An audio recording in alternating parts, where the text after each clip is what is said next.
Bayangkan saat zaman dulu, kalau kamu adalah peternak sapi dan ingin membeli beras, bagaimana barternya? Apakah rela satu sapi ditukar dengan beberapa karung beras? Atau andaikan kamu adalah seorang nelayan ikan yang ingin membeli sebidang tanah, perlu berapa banyak ikan untuk membelinya? Kalau dikumpulkan sedikit demi sedikit, maka ikannya akan busuk, sungguh kondisi yang membingungkan.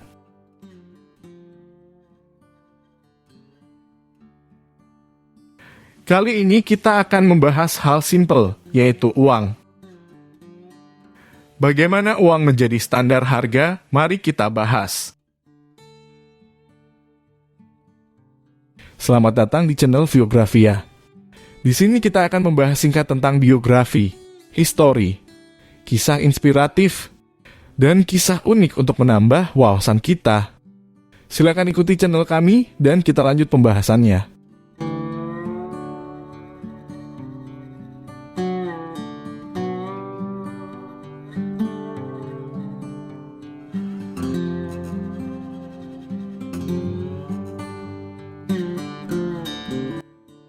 Pada zaman dulu, manusia memenuhi kebutuhannya sendiri dengan mengambilnya di alam bebas. Kemudian manusia mulai bersosialisasi. Dan dengan berjalannya waktu, manusia menyadari bahwa untuk memenuhi kebutuhannya dapat bertukar barang, atau yang sering disebut sebagai barter. Sistem barter yang berjalan memang dapat digunakan dengan baik, tetapi menemui kendala ketika yang melakukan pertukaran tidak sepakat dengan nilai pertukarannya.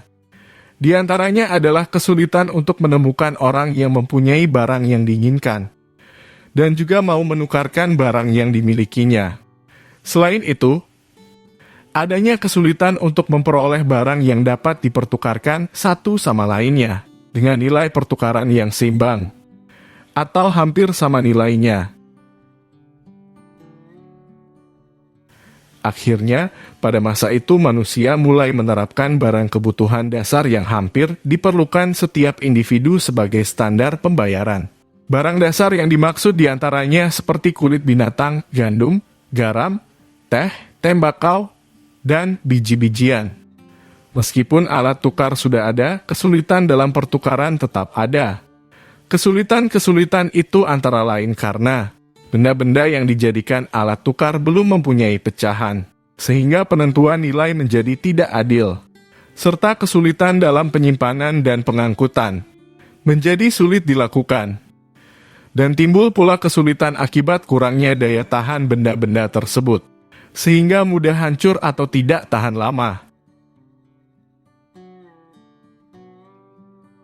Pada tahun 1200 sebelum Masehi, uang primitif mulai digunakan. Uang primitif berasal dari cangkang kerang atau hewan moluska lainnya. Orang-orang menggunakannya sebagai alat pembayaran bernama cori yang berasal dari Kepulauan Maladewa di Samudra Hindia. Cori menjadi barang berharga sejak awal peradaban Cina dan India yang kemudian dibawa sepanjang rute perdagangan ke Afrika. Orang Eropa kemudian menamainya wampum sebagai mata uang di pasar. Jenis uang barang berbeda-beda di setiap belahan dunia, menyesuaikan perkembangan peradaban masing-masing.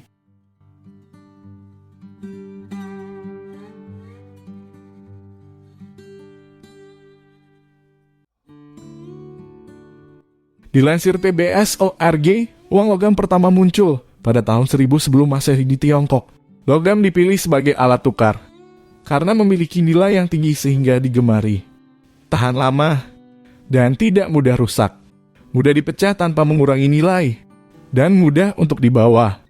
Logam yang dijadikan alat tukar ialah emas dan perak, karena selain memenuhi syarat tersebut, juga cukup sulit didapat hingga menjadikannya berharga.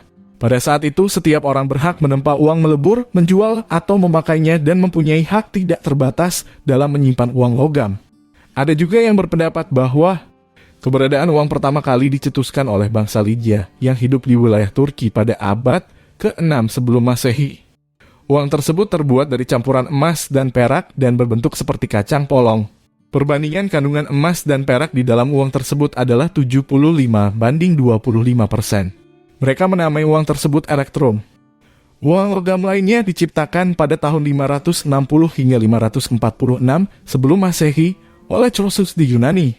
Dalam sejarah uang, bangsa Yunani dikenal sebagai penemu uang logam pertama. Bangsa Yunani mencetak berbagai jenis uang logam yang nilainya mereka tentukan berdasarkan bahan pembuatnya.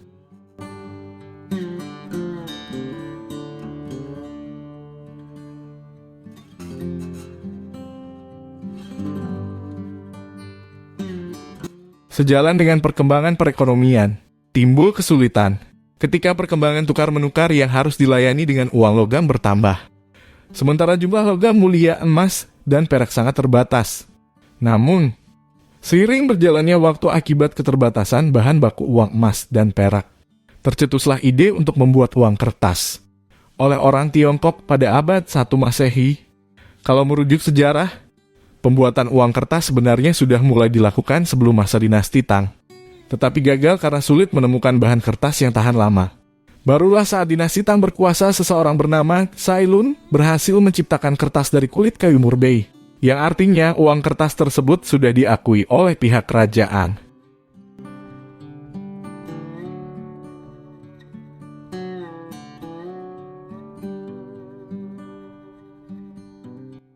Sekitar 700 Masehi, Kekaisaran Cina mulai berpindah dari koin ke uang kertas.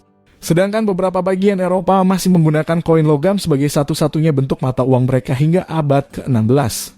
Hal tersebut disebabkan karena ekspedisi yang dilakukan serta penaklukan Eropa pada wilayah jajahannya. Wilayah tersebut menyediakan sumber baru dan logam mulia, sehingga memungkinkan negara-negara Eropa untuk terus mencetak koin logam yang lebih besar. Seiring berjalannya waktu, akhirnya negara-negara Eropa kemudian mulai mencetak uang kertas.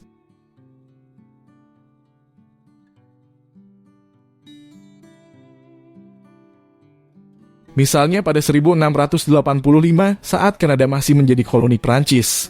Saat itu para tentara diberikan kartu remi dalam denominasi dan ditandatangani oleh gubernur untuk digunakan sebagai uang tunai. Negara-negara di Eropa perlahan beralih ke uang kertas. Pencetakan uang kertas pada masa lalu sering digunakan sebagai deposan dan peminjam untuk dibawa menggantikan koin logam. Uang kertas ini dapat dibawa ke bank kapan saja dan ditukarkan dengan nilai nominalnya. Hal ini disebut dengan istilah nota bank. Simpelnya, bank mengeluarkan surat di atas kertas sebagai jaminan atau pengganti emas yang disimpan di bank. Pada saat itu, pemegang uang dapat menukar kembali uang yang ia punya menjadi emas di bank. Tidak hanya itu, uang kertas tersebut bisa digunakan untuk membeli barang dan jasa. Saat itu, uang kertas dikeluarkan oleh bank dan lembaga swasta. Namun saat ini, bank sentral negaralah yang sekarang bertanggung jawab untuk menerbitkan mata uang.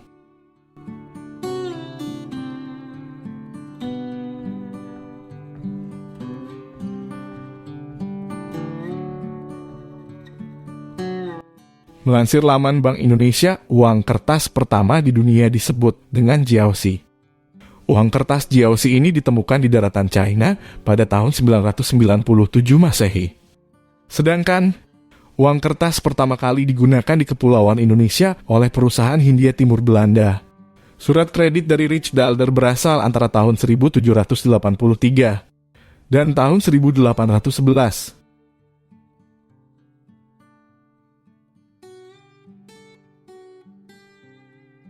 Pada tahun 1816, emas secara resmi dijadikan standar nilai di Inggris.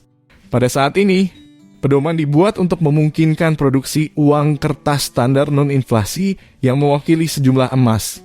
Uang kertas telah digunakan di Inggris dan Eropa selama beberapa ratus tahun, tetapi nilainya tidak pernah dikaitkan langsung dengan emas. Di Amerika Serikat, Undang-Undang Standar Emas secara resmi diberlakukan pada tahun 1900. Yang membantu mengarah pada pendirian Bank Sentral.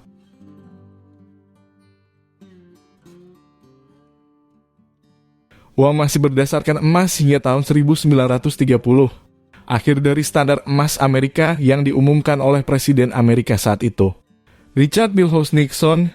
Depresi besar-besaran tahun 1930 terasa di seluruh dunia, menandai awal dari akhir standar emas. Di Amerika Serikat, standar emas direvisi dan harga emas didevaluasi. Ini adalah langkah pertama dalam mengakhiri hubungan standar emas. di Inggris dan internasional segera berakhir juga dan kerumitan regulasi moneter internasional dimulai.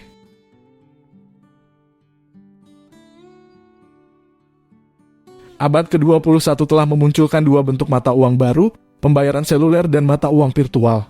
Pembayaran seluler adalah uang yang diberikan untuk suatu produk atau layanan melalui perangkat elektronik portable, seperti ponsel, smartphone, atau perangkat tablet.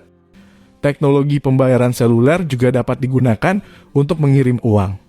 Transaksi ekonomi secara teratur dilakukan secara elektronik tanpa pertukaran mata uang fisik apapun. Uang digital dalam bentuk bit dan byte kemungkinan besar akan terus menjadi mata uang masa depan.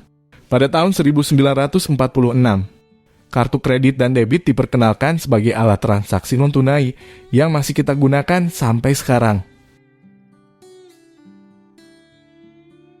Di tahun 2009, Bitcoin dirilis oleh nama samaran Satoshi Nakamoto dengan cepat menjadi standar untuk mata uang virtual.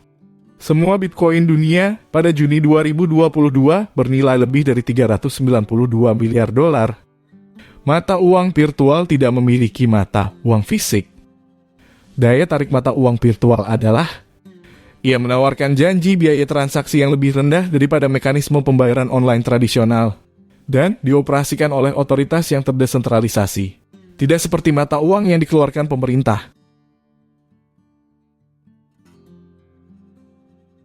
Sistem pertukaran telah berpindah dari menukar kulit binatang ke mencetak koin hingga mencetak uang kertas. Dan hari ini kita tampaknya berada di puncak pergeseran besar-besaran ke transaksi elektronik dan mata uang kripto.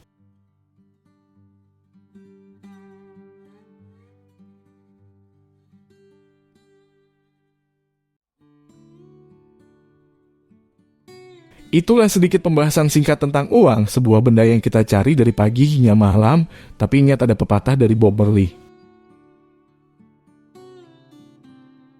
Uang adalah angka dan angka tidak pernah berakhir. Jika butuh uang untuk bahagia, pencarianmu untuk kebahagiaan tidak akan pernah berakhir. Terima kasih telah menonton, kami pamit, jangan lupa subscribe dan tonton video kami yang lain. Sampai jumpa.